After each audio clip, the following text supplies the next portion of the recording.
அனைவருக்கும் வணக்கம். நான் நித்யா. ஸோ இன்றைக்கி ஒரு சின்ன ஒரு கதை ஒன்று எடுத்துகிட்டு வந்திருக்கேன். ஸோ அது என்ன கதைன்னு பார்த்தீங்கன்னா, நம்ம வாழ்க்கை வாழுறோம் தெரியுங்களா? அந்த வாழ்க்கையில் ஒரு 4 அதாவது நம்ம வந்து எல்லாத்துக்கும் ஒரு ஒரு விஷயத்துக்கு நம்ம யார்கிட்டயோ ஏதோ ஒன்று பேச போகிறோம் அப்படின்னா, அவங்க வந்து எஸ் சொல்ல மாட்டாங்களா அப்படின்னு சொல்லிட்டு ஏங்குவோம் இல்லையா? ஸோ அந்த மாதிரி ஒரு எஸ்ஸை வச்சு ஒரு சூப்பரா இருந்துச்சு இந்த கதை வந்து படிக்கிறதுக்கே. ஸோ அது என்னென்னா, ஒரு 4 எஸ்ஸை வந்து குறைக்கணுங்களாம், ஒரு 4 எஸ்ஸை வந்து கூட்டணுங்களாம். 4 எஸ்ஸை குறைக்கணும் அப்படின்னா, ஃபஸ்ட்டு குறைக்கிறது வந்து பார்த்துடலாங்களா? எந்த எஸ்ஸை குறைக்கணும்னு சொல்லிட்டு.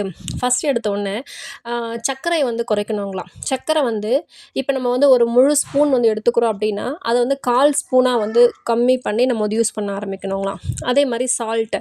ஸோ சால்ட் வந்து முழு ஸ்பூன் எடுத்துக்கிறோம் அப்படின்னா, அது வந்து 1/2 ஸ்பூனாக எடுத்துக்கணுங்களாம்.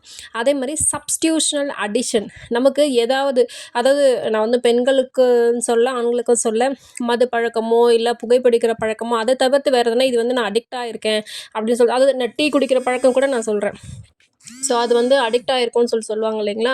ஸோ அதை வந்துட்டு ஒரு 3/4 வந்து அந்த அந்த அடிக்ஷன் வந்து வெளியே வரணும் அப்படின்னு சொல்கிறாங்க. அதே மாதிரி ஃபைனலில் அந்த குறைக்கிற எஸ்ஸில் வந்து ஃபைனலாக என்ன சொல்கிறாங்க அப்படின்னா, ஸ்ட்ரெஸ்ஸை வந்து கம்ப்ளீட்டாக வந்து குறைச்சிடணும் அப்படின்னு சொல்கிறாங்க.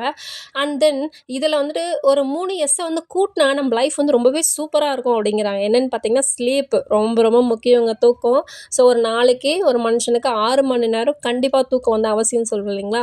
ஸோ கண்டிப்பாக தூங்குங்க.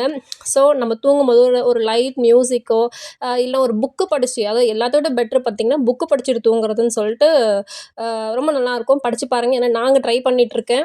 ஸோ ரொம்ப சூப்பராக இருக்குது. அதே மாதிரி ஒரு நாளைக்கு நம்ம அந்த ஸ்வெட்டிங் வர அளவுக்கு வந்து நம்ம ஒரு எக்ஸசைஸோ இல்லை ஒரு வாக்கிங்கோ பண்ணணும் அப்படின்னு சொல்கிறாங்க. அண்ட் ஃபைனல் எஸ்ஸாக என்ன சொல்கிறாங்க தெரியுங்களா? ஸ்மைல், அதாவது சிரிப்பு. வார்த்தைகள் ஏதுமின்றி அன்பை வெளிப்படுத்தும் சிறிய அழகான ஒரு மொழி தான் வந்து அந்த சிரிப்பு இல்லைங்களா? ஸோ இது 3ம், அதாவது ஸ்லீப்பு, ஸ்வெட்டு, ஸ்மைல், இது 3ம் இருந்துச்சுன்னா நம்ம வாழ்க்கை ரொம்பவே சூப்பராக இருக்கும் அப்படின்னு சொல்கிறாங்க. ஸோ ட்ரை பண்ணி பாருங்கள். சேனலை சப்ஸ்கிரைப் பண்ணுங்கள், லைக் பண்ணுங்கள், கமெண்ட் பண்ணுங்கள். தேங்க்யூ.